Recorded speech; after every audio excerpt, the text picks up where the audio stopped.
So now we're going to complete the third part or the third piece of the puzzle for C#. これからは、この C# の話について、3つ目の、部分に入りたいと思います。The first piece was giving you a new data window for C# and API development. 一番最初の部分は、新しい ID を提供して API と C# の開発が API の開発が可能になる話だったんです。The second step or second piece of the puzzle was giving you the tools to build up your APIs. で、2つ目の、部分、このプレゼンテーションの部分は、どういうツールで、この API を作れるのかの話だったんです。And the third piece, which is what I'm going to cover now, is how to get your PowerScript business logic into these APIs. で、これから、その3つ目の部分で、その PowerScript のロジックをどうやって API に、移るのか、その話について、したいと思います。PowerBuilder 2019 R3 provides a tool called PowerScript Migrator. この新しい PowerBuilder 2019 R3、が提供するのは、PowerScript Migrator という新しいツールを提供します。This automates migrating your business logic into these C# APIs. このツールを使うことによって、皆さんのビジネスロジックを API にマイグレーションすることが自動的に、行われます。So, before we begin talking about what we can migrate and what we cannot migrate, I want to share with you our migration philosophy. 具体的に、何をマイグレートできる、何をマイグレートできないのか、その話する前に、Appeon のマイグレーションについての理念について話したいと思います。Or to put it another way, there's nothing from a technology perspective preventing us from supporting everything 100%. ある意味では、我々は技術的にすべて、お客さんのコードをすべてサポートする、ことは可能です。But there's just some things that even though you can do, you should not do. しかし世の中には、できるからといってやっていいというわけではないです。やらない方がいいものもあります。Therefore, this is not 100% automatic. ですから我々提供するものは 100% 全自動的なものではないです。And we will never make it 100% automatic. そして我々は将来でも100% 全て自動的にマイグレーションできるというふうにしようと思ってません。Why? Because we want your code to be standard. なぜかというと、一言で言うと、出来上がったコードがスタンダード、標準的なコードにしたいからです。And we want the code to be easy to maintain. そしてそのコードが非常に保守性の高いコードになることを望んでいます。So I'm going to share with you a few examples to prove to you that we have been following this philosophy. こういう理念のちゃんと我々、持ってきたのはちょっとお見せしたい、証拠を見せたいと思います。It was very easy for us to just take the whole application and convert it, but we don't do that. さっき申し上げましたように、一つのアプリケーションを全部マイグレートすることは、基本的に可能だったんですが、Instead, the tool forces you to pick one function or one MVO and convert one by one. しかし我々選んだやり方は、このツールを使って、お客さんは、関数ごとに、MVO ごとに一つ一つ選びながら変換、していくという方法です。We intentionally did this way so you were deeply involved in the process. こうなると開発者はこのマイグレーションプロセスに、深く関わるようになります。As another example, we take PowerScript statements and map it to standard C# statements as much as possible. そしてもう一つ我々選んだ方法ですけれども、PowerScript のステートメントを、一つ一つ標準的な、C# のステートメントにマッピング、しようとするんです。And as another example, if there's any PowerBuilder specific features, we try to first find standard .NET equivalents. で、一つ一つの PowerBuilder の機能に関しては、まず標準的な .NET 機能にマッピングしようとします。And when we're mapping PowerScript statements and PowerBuilder features to C#, で、PowerBuilder のステートメントとか、C# にマッピングするときに、we adjust for the .NET way of doing things. .NET の方式になるべく順応しようとしています。So for example, in PowerBuilder, indexes begin from 1. 簡単な例としては、PowerBuilder の場合には、インデックスは全部1で始まります。In C#, indexes begin from 0. C# の場合は、インデックスは全部0からスタートします。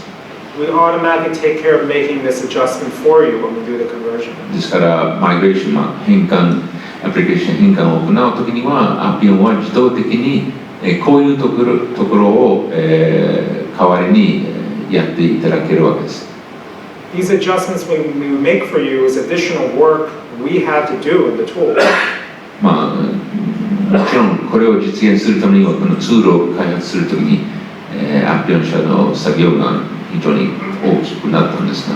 But we did so because we want the generated code to be standard and maintainable.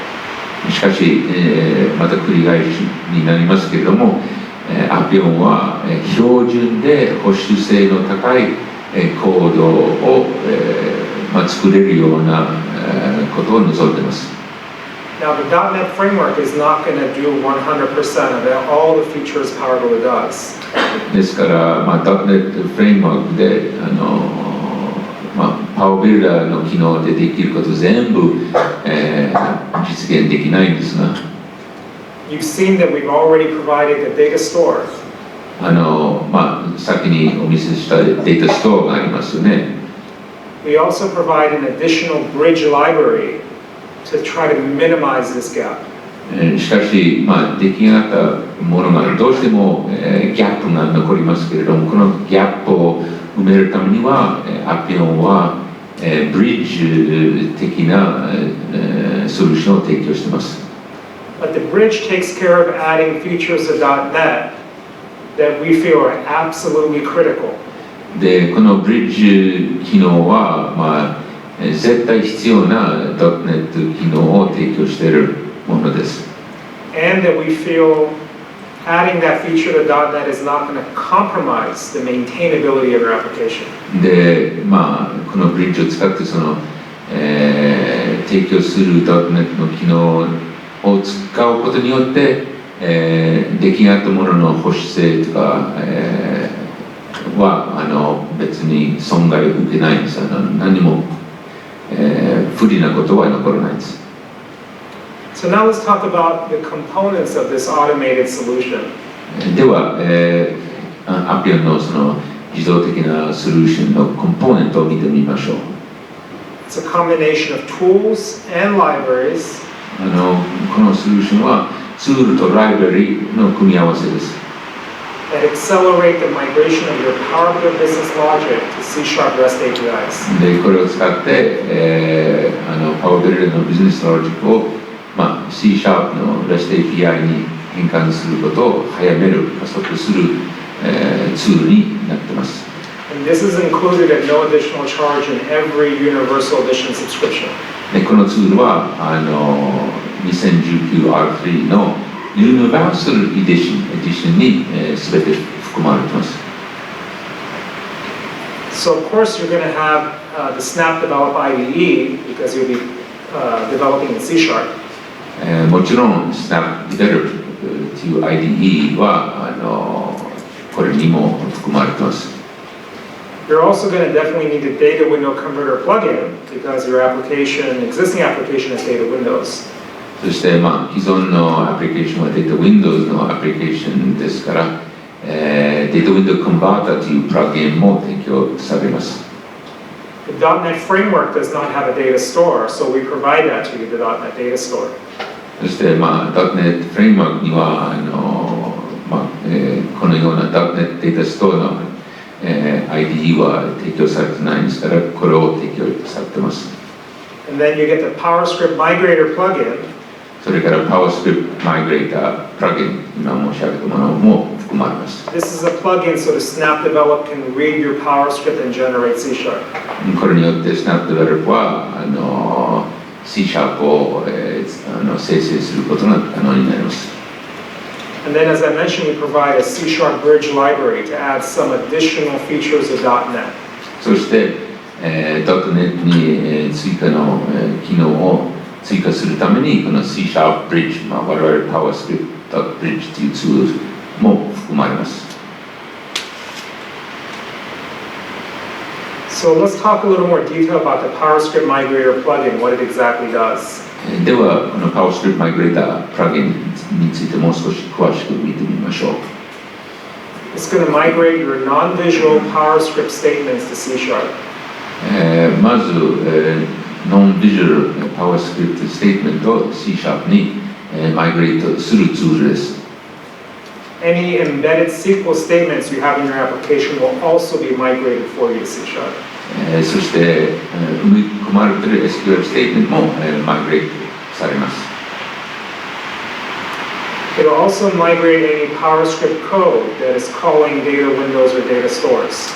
そして、データウィンドウ、データストアを読んでいる、PowerScript のコードも、マイグレートされます。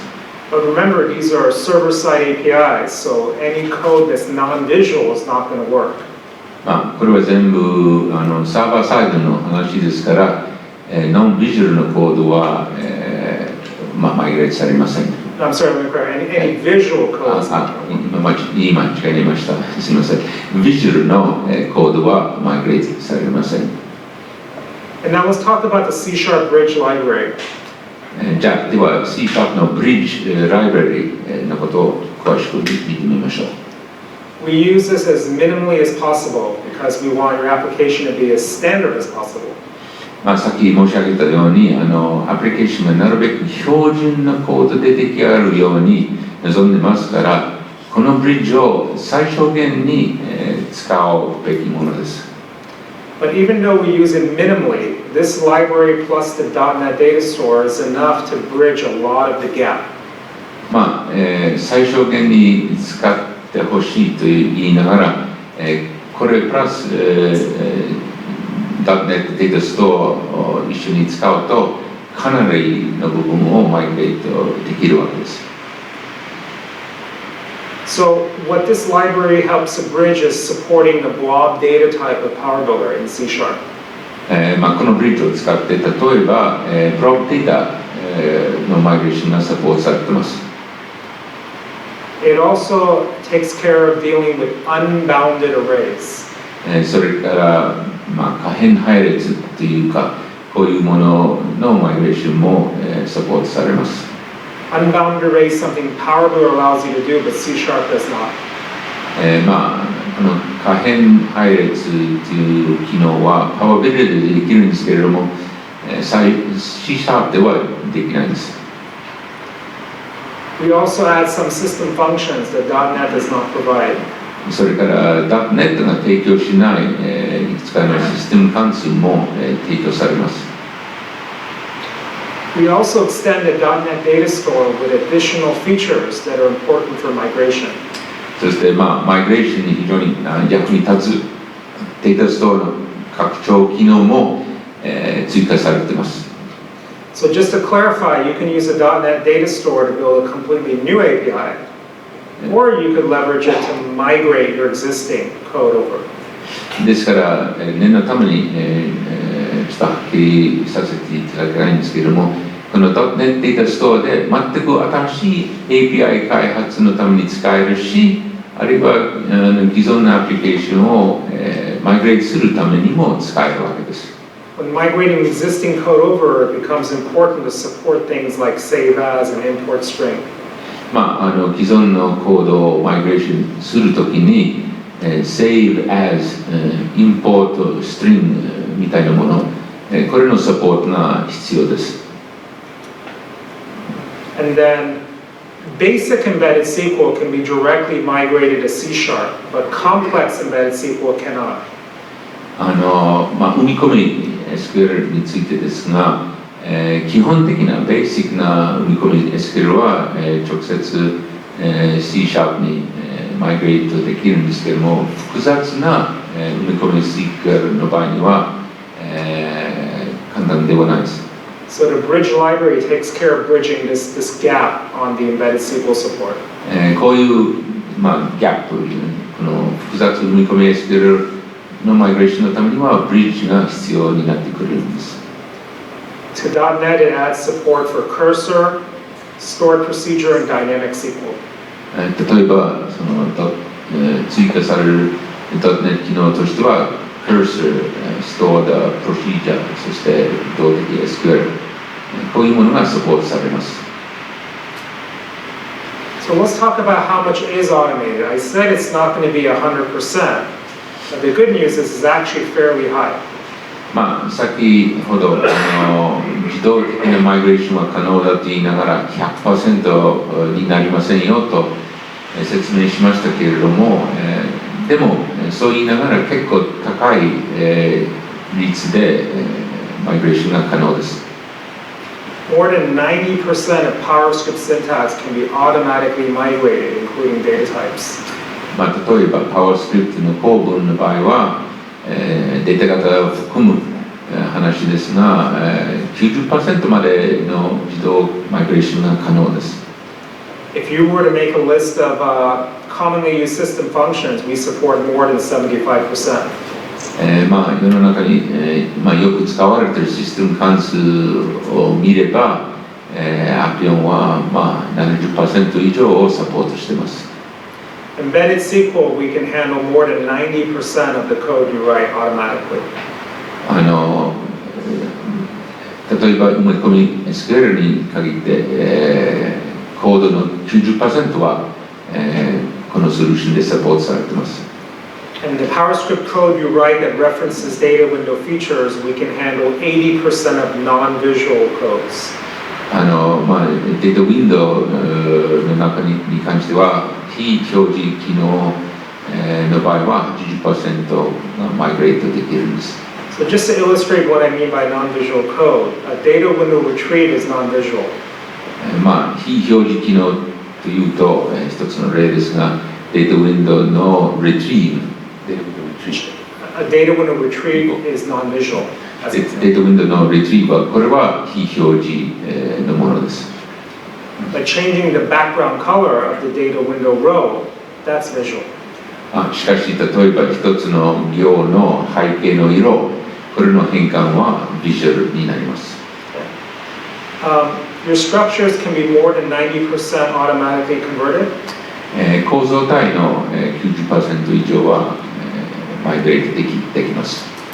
And if you have been taking your business logic and putting it inside MDOs, でもし開発者がビジネスロジックを全部 MBO の中に入れてるならば、then the MBO skeleton or shell we can 100% automatically convert. その MBO のスケルトンあるいは、シェルっていうんですか、これを 100% マイグレートすることが可能です。It's not a requirement to put your business logic in MBOs. That's not a requirement. Appeon は別に、ビジネスロジックを全部 MBO に入れるように、要請してないんです。But if you have followed this best practice of PowerBuilder, your migration will be even easier. しかしそうすることは、PowerBuilder の中に一つのベストプラクティスになってますから、それに従っていれば、よりいい結果が出るわけです。How many of you have been following this best practice to some degree, putting some of your business logic in MBOs?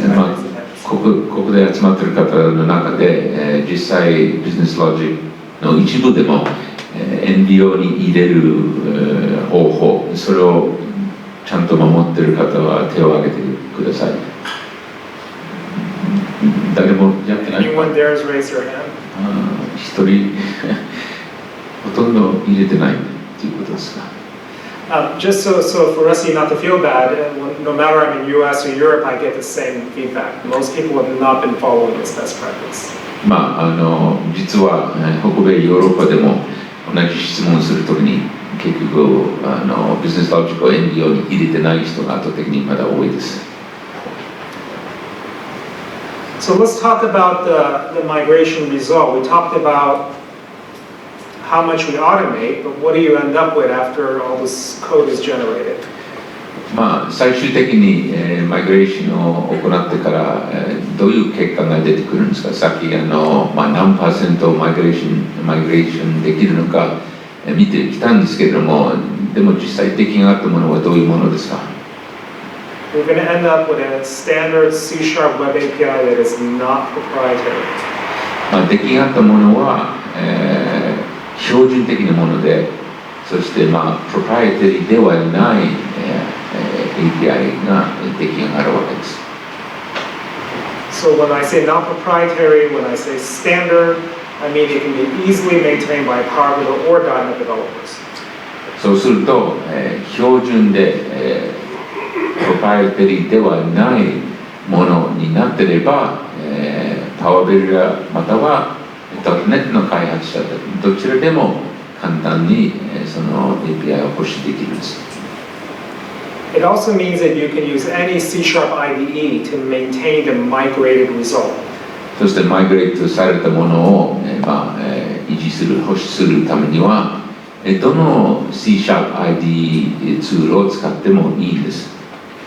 So the migration process itself requires our tools, but once your migration is done, there's no dependency. 言い換えれば、マイグレーションのためには Appeon のツールが必要ですけれども、マイグレーションが終わっていれば、自由になります。And because it's standard C# code, you can leverage C# related tools. そして出来上がったものは標準的な C# のコードですから、C# のツール、いろんな C# のツールも、活かすことができます。For example, Git is a popular source control system. 世の中に、ソースコントロールシステムとしては Git というものがありますね。Your C# application will automatically work with Git. 出来上がった C# アプリケーションは Git と一緒に使えるわけです。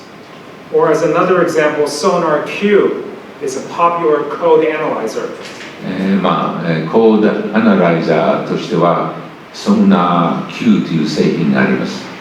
It analyzes your C# code for security problems. これを使えば、出来上がった C# のコードを、調べて分析してセキュリティの問題があるかないか確認できるわけです。This tool has no problem working with C# PowerBuilder projects also. ですから、このツールを使えば PowerBuilder の C# プロジェクトと一緒にも使えます。These are just a few examples. There's a whole ecosystem of tools out there for C#. これはごくごく一例の話で、C# については世の中に膨大な数のツールが存在します。And proof that what we do is standard is that those tools work with this C# code. で、Appeon の提供するソリューションは非常に標準的なものであるという証拠としては、これらのツールと一緒に使えることになっているわけです。And because it's standard, it will integrate and interop with other .NET code that has not been developed with our tools.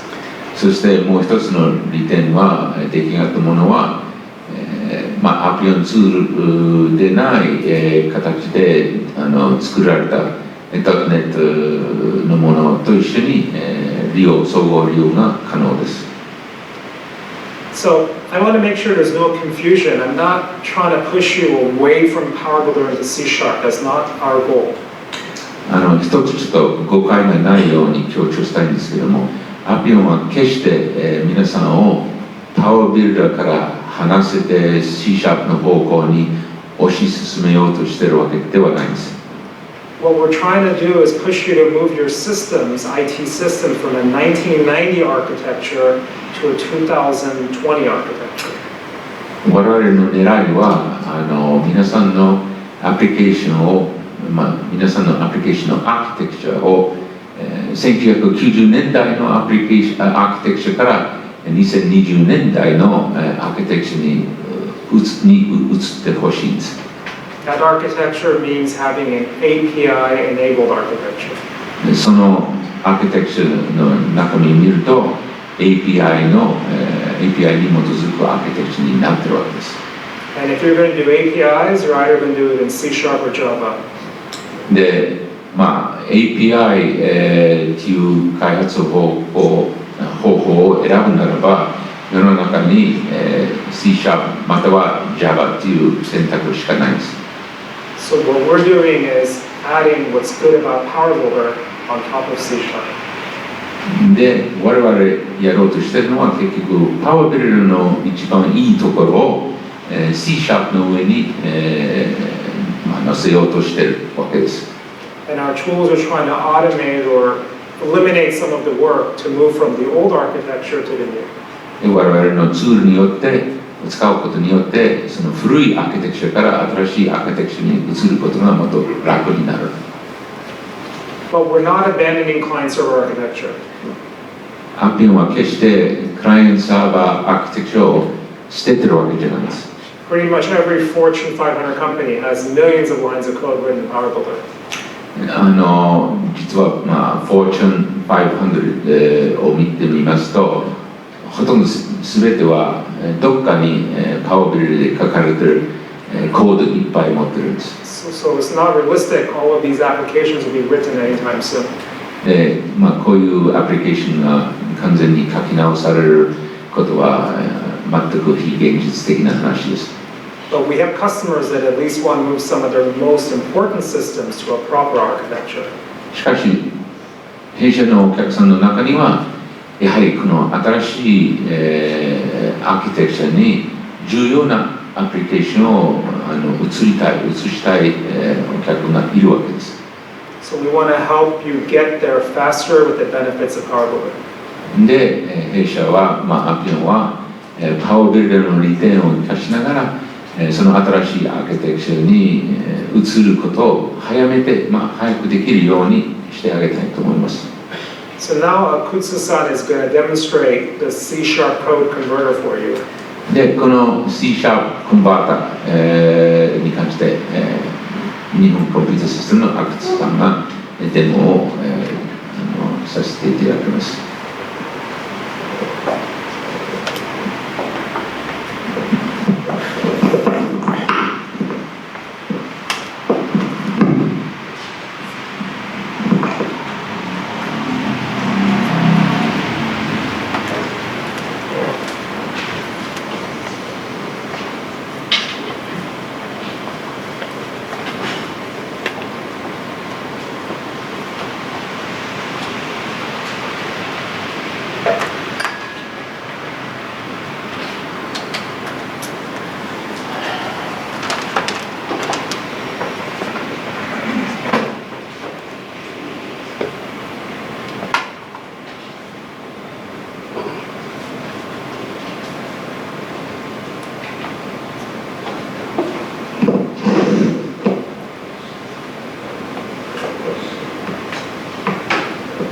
それでは、先ほどアンミン CEO からの説明がありました、C# への、マイグレーションについて説明させていただきたいと思います。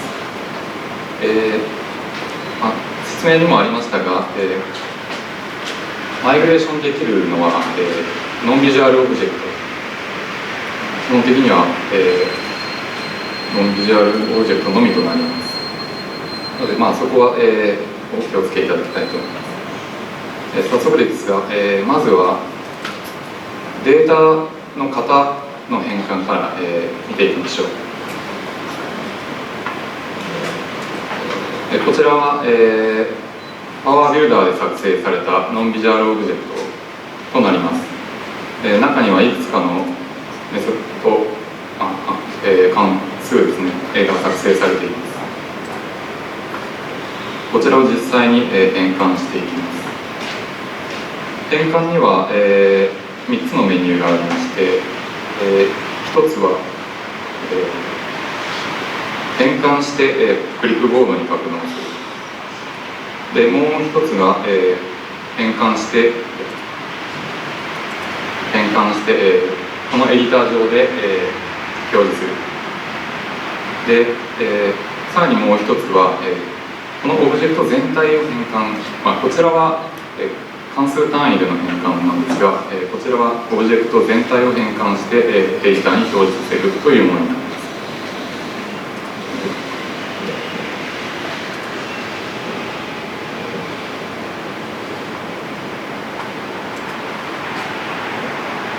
こちらに今回は、関数一つ一つを、変換していきたいと思います。まずは、標準的な、データタイプです。こちらが変換結果です。インテジャーは、ショート。イントもそうですね。ショートになっています。ロングはイント。デシマルでデシマル。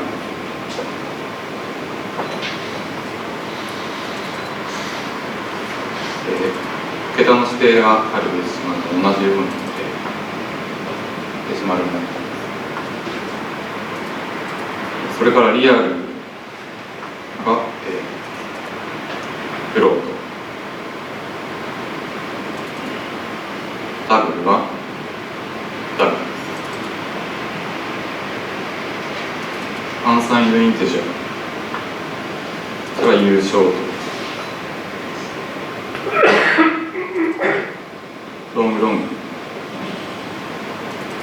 ロングになります。バイトのバイト。ストリング。ストリングのストリング。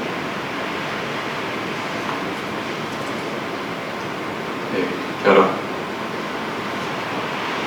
の同様ですね。なお、ここで、型の後ろにクエスチョンがついている、ものがいくつかあったと思うんですが、こちらは、C# でいうヌル許容型の型というものになります。PowerBuilder では基本的にヌルが、格納できるのですが、C# では格納できるように、なっているものとなっていない。クエスチョンをつけることで、ヌルも格納ができる。こういうふうに、変換されています。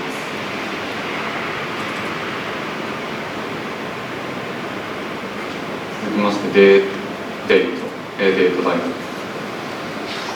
プ。こちらは、日付、固定の日付を、宣言と同時に、セットしていますが、C# では、このようになります。文字列として日付を指定し、それをフォーマットに従って、パースしていく。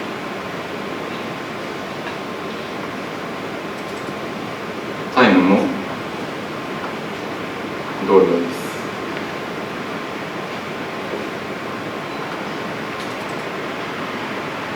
デートタイム。こちらは、today と now という、PowerBuilder の関数がありますが、こちらを設定しています。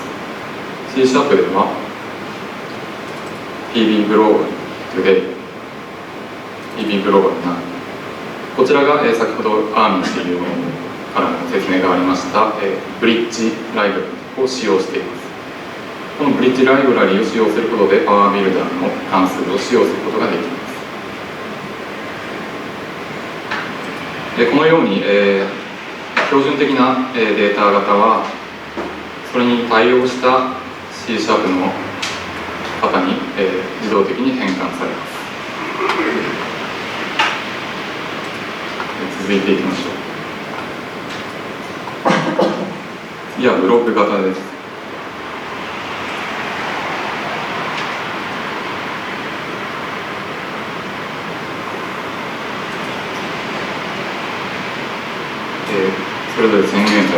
バイト、アバイト、ブロック。ブロックについては、C シャープに対応する、全く同じ動作をする、方がありません。そのため、PB ブロックというこちらのブリッジライブラリを使用した、方が使用されます。変換されています。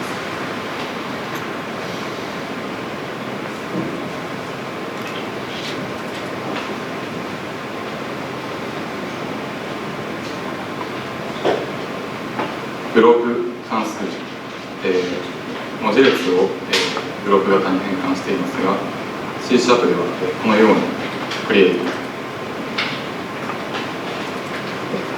なっています。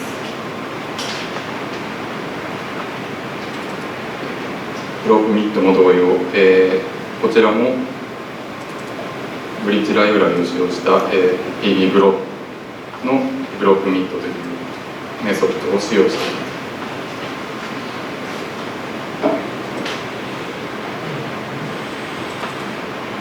ブロックエディットも同様です。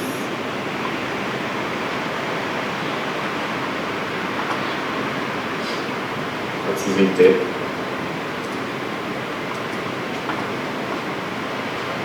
ちらは配列についてです。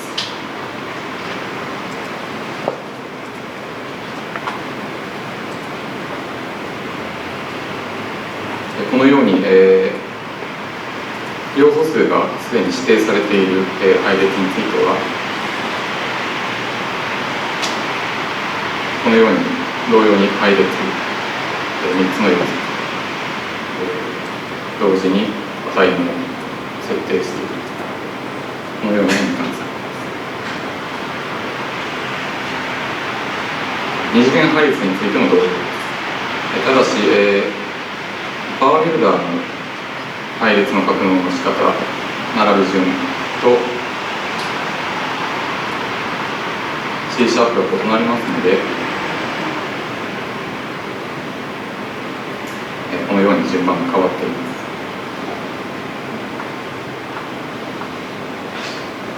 続いては、可変配列です。要素を指定しない配列。こちらに関しては、対応する方が、C シャープにないため PB アレイという、ブリッジを使用した、型になっています。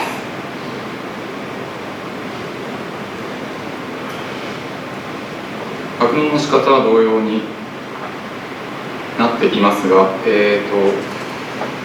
インデックスはPowerBuilderは1から始まりますが C シャープでは0から始まるため、こちらでは9、50、49のように1個引いた数になっています。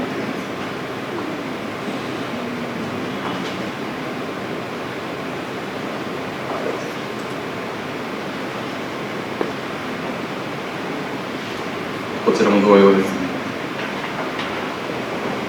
PB アレイを使用しています。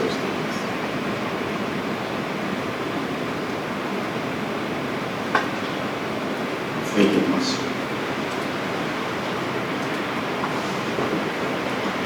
う。では、Any 型です。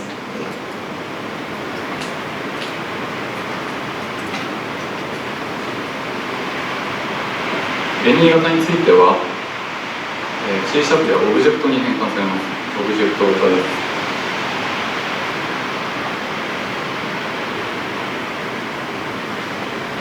それ以外の使用の仕方はPowerBuilderと同様。文字列を格納していますが、こちらも文字列。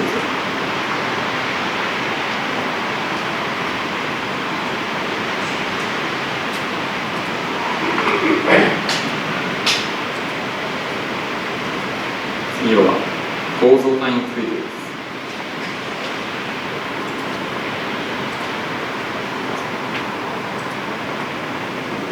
構造体の使用の仕方もPowerBuilderとほとんど変わりません。構造体を宣言してそれぞれのプロパティに、値を格納する。C シャープではヌルで、初期化していますが、使用の仕方は一緒です。なおここ、色がちょっとおかしくなっているんですが、こちらちょっとベータなのでご了承ください。実際の製品では正しく直せます。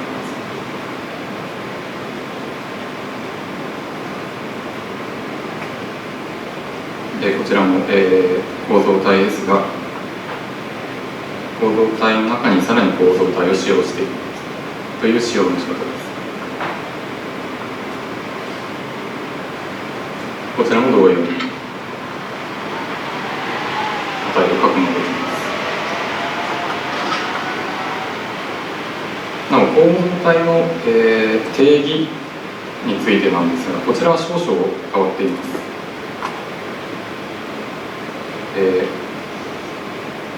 こちらがパワービルダーの構造体ですが、これを変換するとプラスとして、作成されます。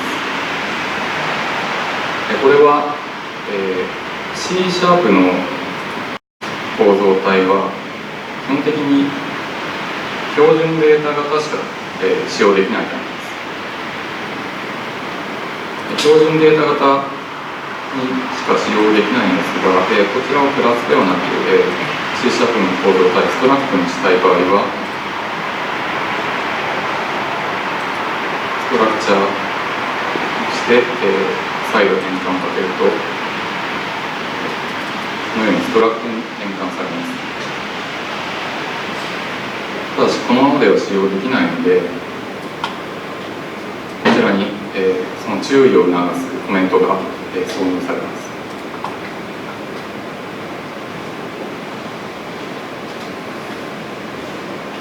これで、この後直さなければいけないところっていうのが、分かるようになっていま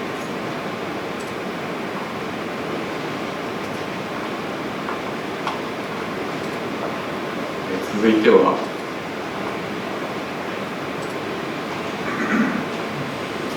別居型ですね。パワービルダーではカタログデータ型という言い方もしますが、それについてです。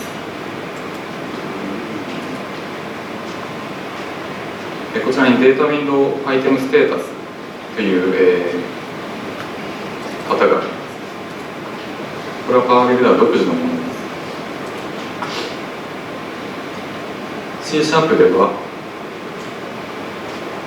プロパティステートという、型に変換されています。モディファイ。これは初期化の部分です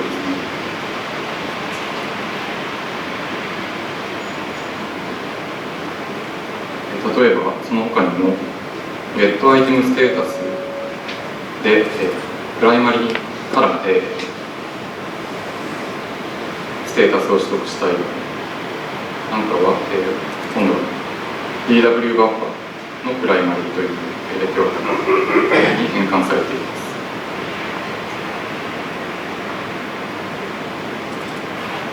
この方は同様に、比較もすることができます。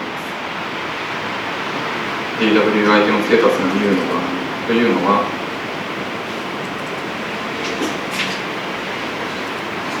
プロパティステート、モデルステート、こちらに見るのか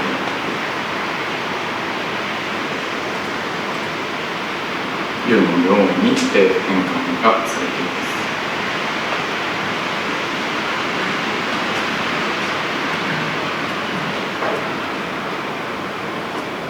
こちらは、コンスタントの宣言、こちらもコンスタントに変換されていま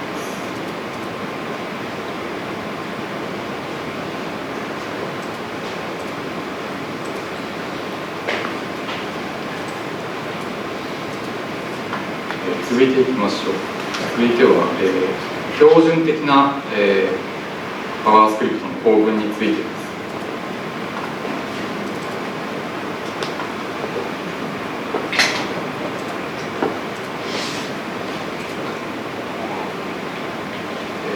まずはループ処理いきます。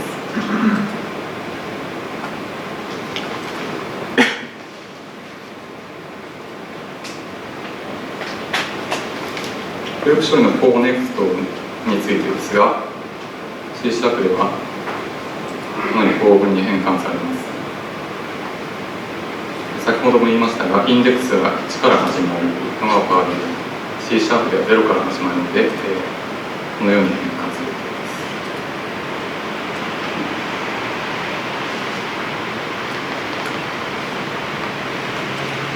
ループワイルも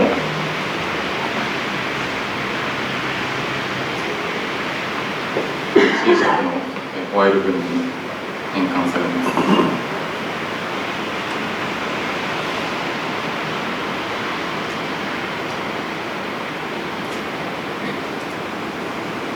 ループワイルも同じように変換されます。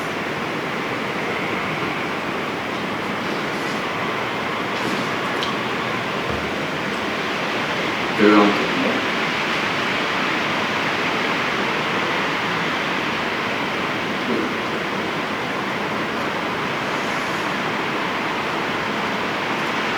このように変換されています。条件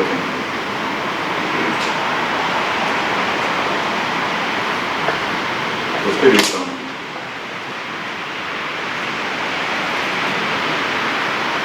このように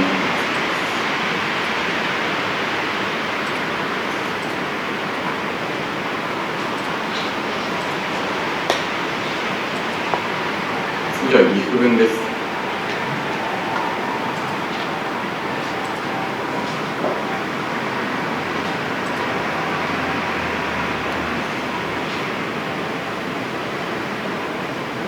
if 文も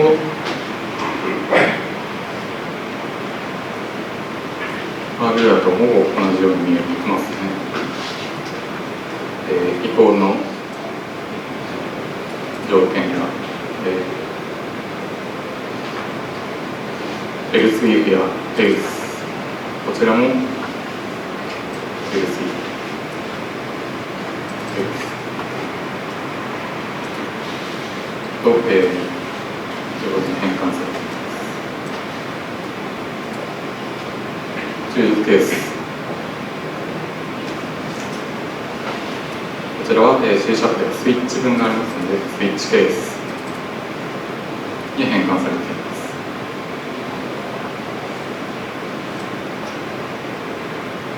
なお、PowerBuilder では、PowerBuilder のチューズケースでは、このような便利な書き方ができます。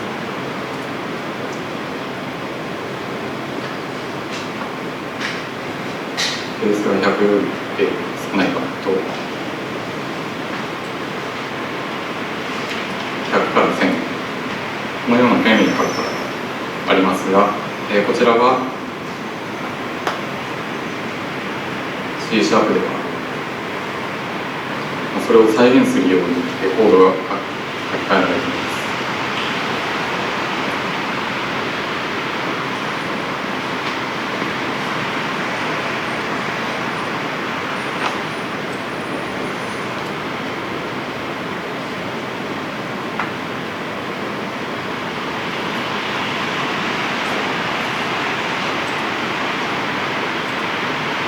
続いてクリエイト文です。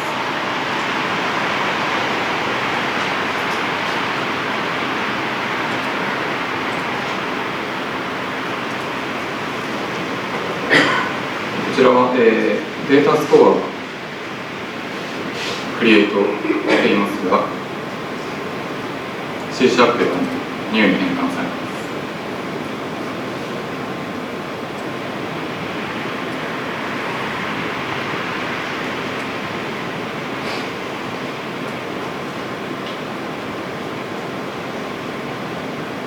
他にもこのような、クリエイトの構文もありますが、こ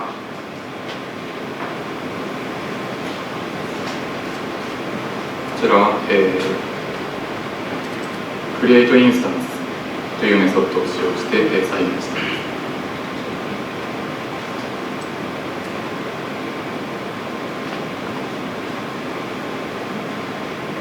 次はデストロイ。ディスポーズに変換されます。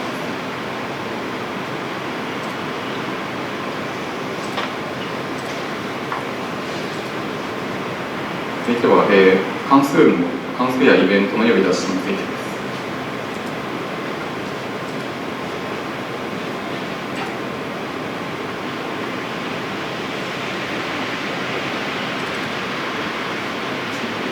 PowerBuilder には、ABS 関数がありますが、Math というライブラリを使っています。また、イベントの呼び出し。こちらは UID というメソッドとして呼び出しています。コストについて、こちらは、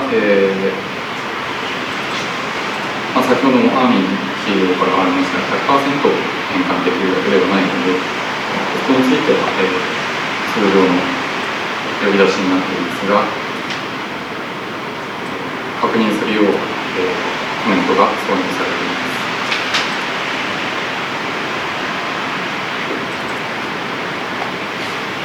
す。ダイナミックでの呼び出しもどうか。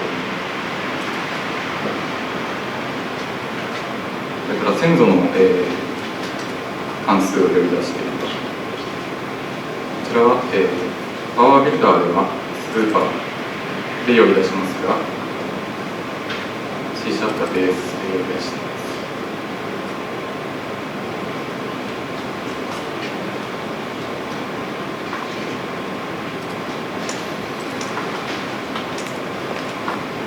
続いて、トライキャッチオーブンです。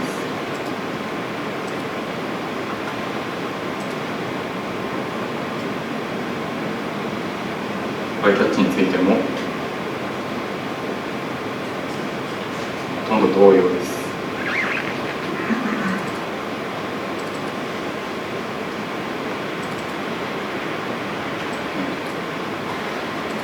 トライキャッチ、はい、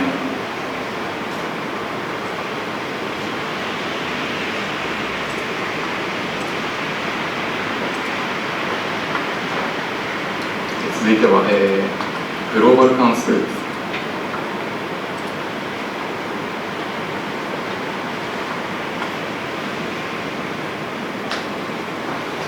システム関数ですね。ストリングについては、PB グローバルのストリング、ブリッジを使用して、変換されています。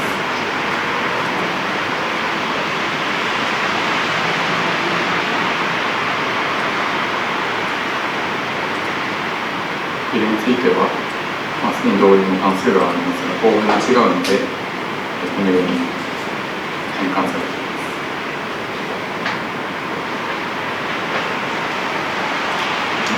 以上が、PowerScript の、基本的な構文についてです。続いては、データストアを見てみましょう。データストアを使った、フラットに関する処理。データストアをクリエイトして、データオブジェクトを設定し、セットトランスオブジェクトで SQLC を設定す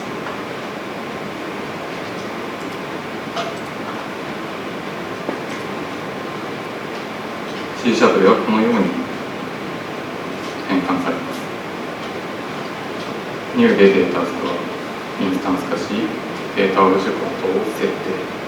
セットトランスオブジェクト、トランスオブジェクトの設定に関しては、データコンテキストというプロパティに対して、コンテキストを設定していきま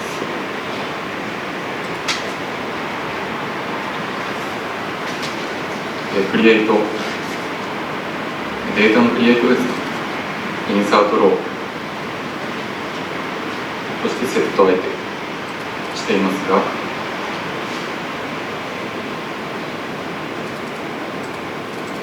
ちらそのままインサートローセットアイテムが使用できます。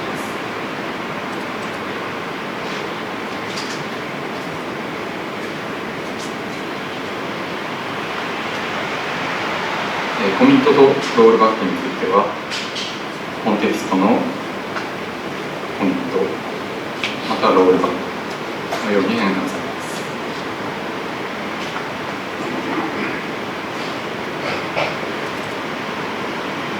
ゲットアイテムナンバー、こちらはゲットアイテムの型を指定してよいです。方式ですね。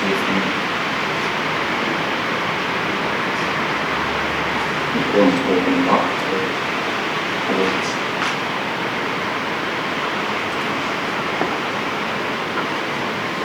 データの読み込み、リトリーブです。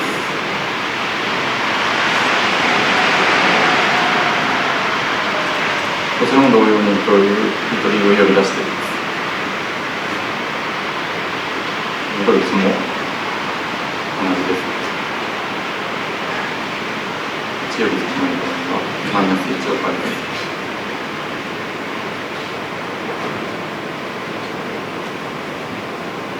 続いてアップデート。まずはセットアイテムをしてアップデートのドットを載せていきます。こちらでもC# でも同様にセットアイテムとアップデート、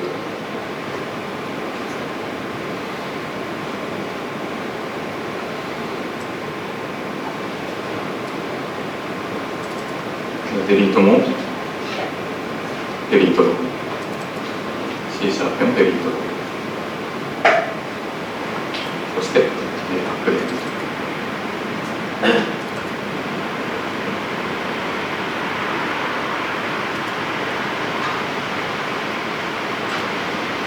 続いてはデータのアクセスについてです。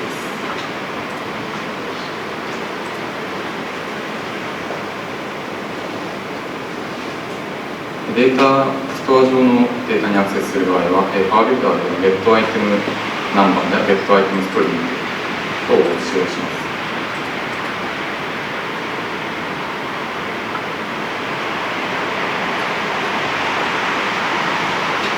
C# では先ほども言いましたが、ゲットアイテムのイント、ゲットアイテムストリングはそのものです。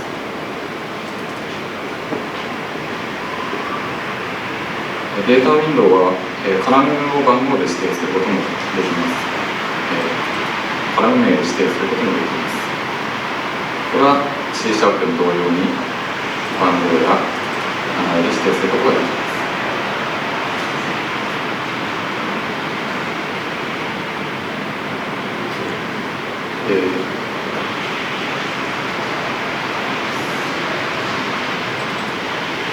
セットアイテムのロール、ゲットアイテムは、そうですね、バッファーを指定することができますが、C# でも同様にバッファーを指定しての取得ができます。これはデリートバッファーからデータを取得しています。ゲットアイテムを取得です。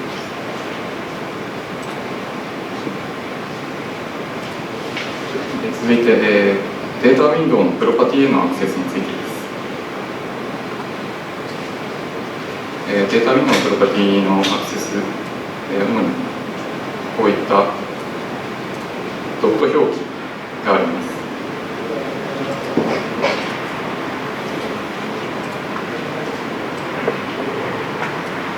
C# でも同様にアクセスすることができます。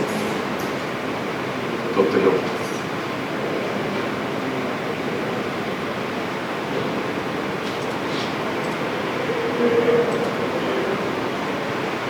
それからその他の、データの操作、ここでは Find、Sort、Filter、Rows Discard、Rows Move、Reset を説明します。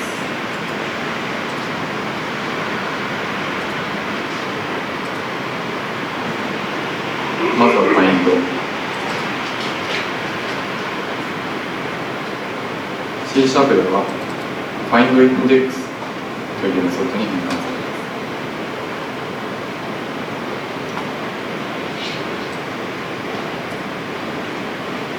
以降はPowerBuilderと一緒です。ソート、セットソートとソートがあります。こちらもセットとソートとソート。フィルターも同様、セットフィルターとフィルター。C#のセットフィルターとフィルター。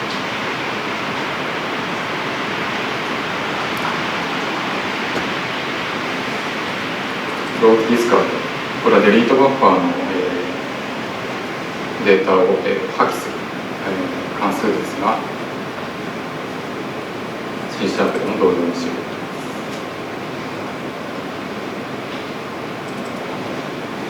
クローズムーブも、リセットも、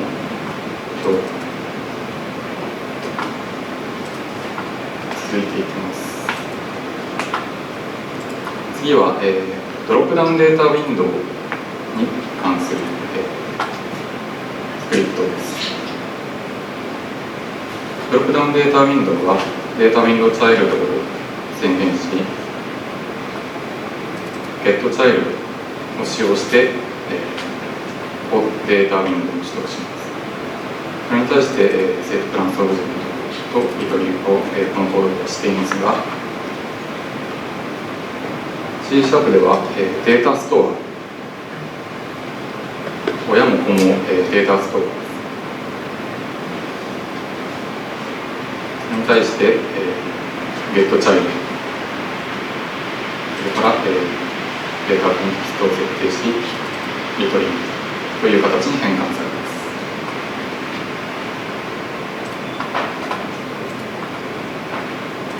す。以上が、データストアに関する、変換になります。続いては、埋め込み SQL についてです。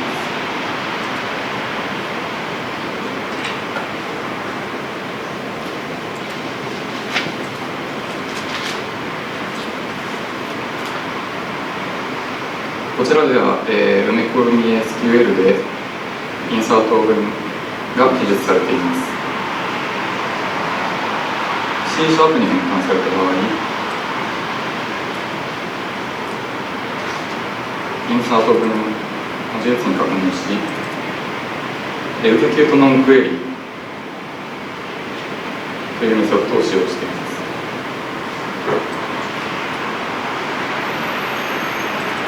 発行される SQL と、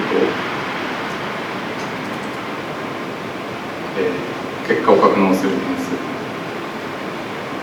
そして、パラメータ引数、こ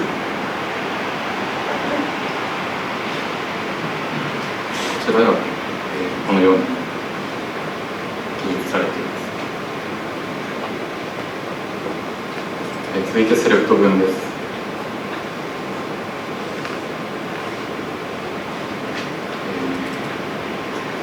引数を与えて、セレクトしていますが、こ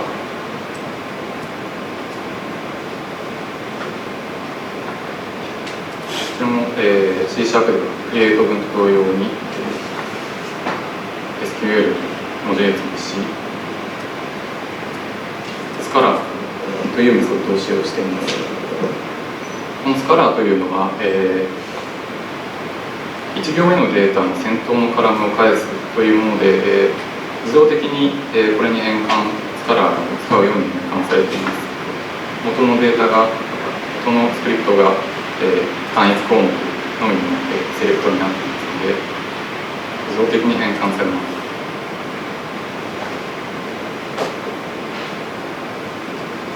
これに変換されることで、よりパフォーマンスを良くするという工夫がされています。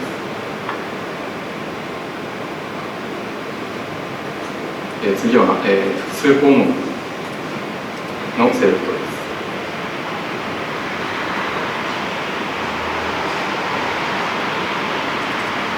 こちらではセレクト1というメソッドを使用しております。こちらは1行目のみを、結果として返すというメソッドです。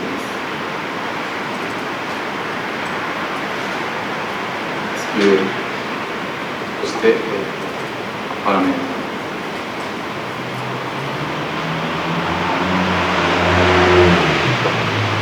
タ返された結果は、リザルトから取得します。1つ目のカラムと2つ目のカラム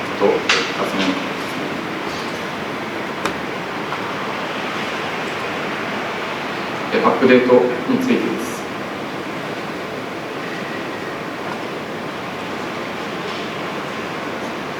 アップデートでも同様にエグゼキュートノンクエリクエリを返さない、スケール用のメソッドになります。結果集合を返さないですね。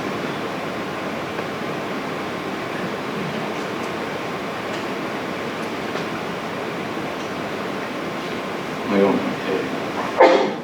数の答え方になります。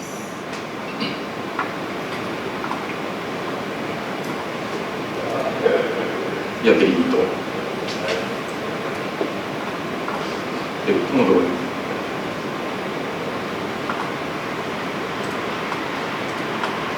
続いては、トランザクション管理です。先ほどもうすでに、出ていますが、ロールバックとコミット、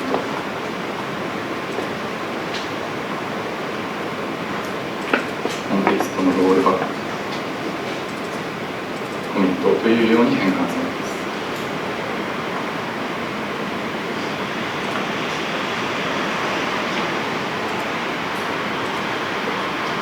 続いては、PowerBuilder の独自の機能であるセレクトブロックでアップデートブロックになります。C# では、このように変換されます。ご覧の通りセレクトブロックではなくセレクト文、通常のセレクト文になります。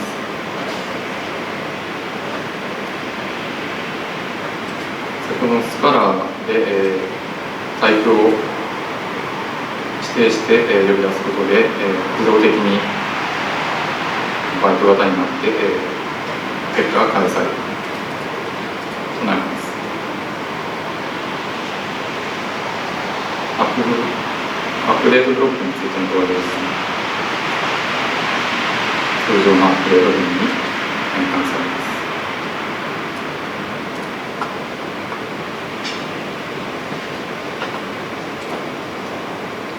す。続いてプロシージャーの呼び出しです。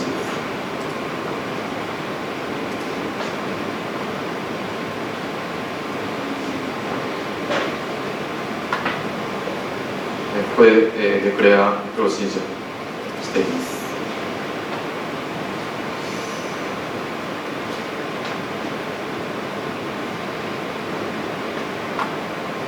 C# ではスケールエグゼキューターのエグゼキュートプロシージャーというメソッドを使用します。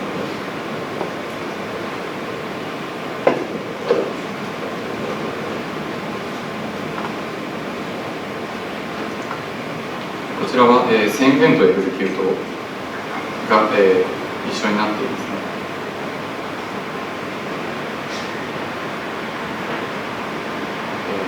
実行するプロシージャーのこと、それから、結果を返す変数とパラメータ指定しています。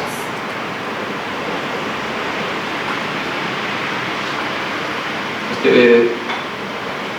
プロシージャーを実行しフェッチをします。そして、ルーファイルで、1件ずつフェッチをしていくという処理も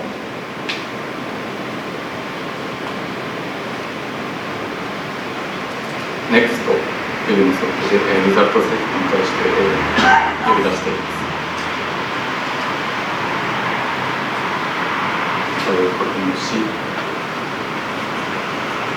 ワイル文で再び NEXT を呼び出して、ループ処理をしながら1件ずつ取得するという方法に変換されています。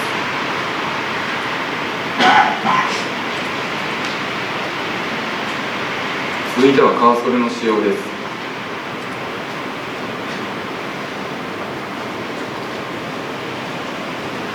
カーソルも、こちらでカーソルを点々し、カーソルのオープン、そしてエッジ、ループをしながらのエッジ、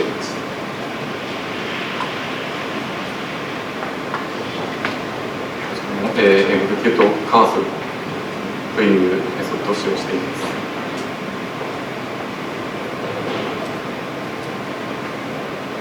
カーソル宣言されたパーツセレクト群と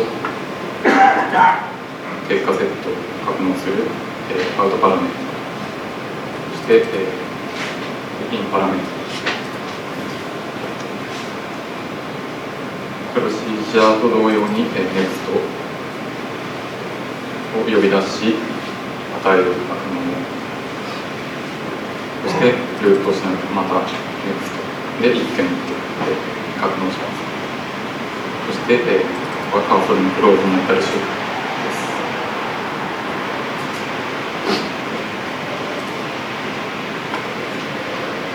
す。以上が、埋め込み SQL の変化になります。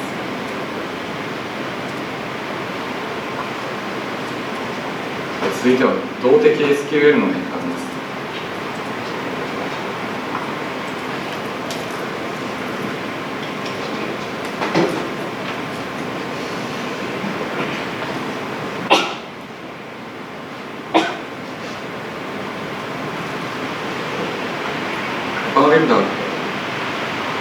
PowerBuilder では、Execute NT8 を使用しますが、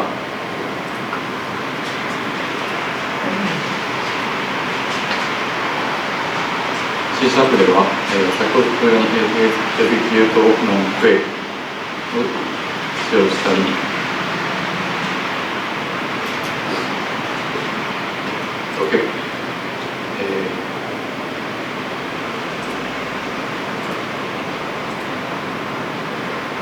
パラメータが必要な、動的 SQL に関しても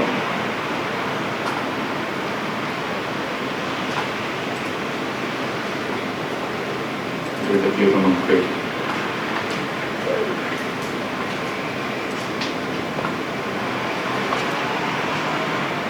またリザルトセットを返す、結果セットを返す、動的 SQL については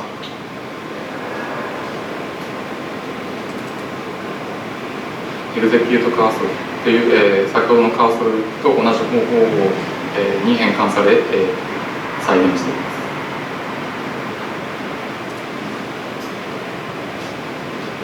また、結果セットを返し、なおかつ、パラメータが必要な動的 SQL の使用の仕方も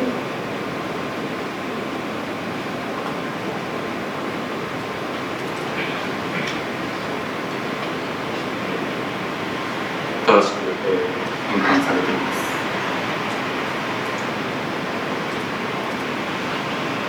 以上のように、PowerBuilder のノンビジュアルオブジェクトについては、C# に、かなりの、精度で変換されていることが分かると思います。なお、これの利点として、個人的な利点なんですが、PowerBuilder のコードと C# のコードを比較することで、私、今までほとんど C# の開発に携わったことがなかったんですが、これを比較することで自分のよく知っているPowerBuilder とC# を比較することで C# の勉強ができるということも利点の一つだと考えています。もしよろしければ、このビルダー、スナップデベロップを使用した C# の変換、ご期待いただければと思います。最後、駆け足でしたが、以上で終わりましょう。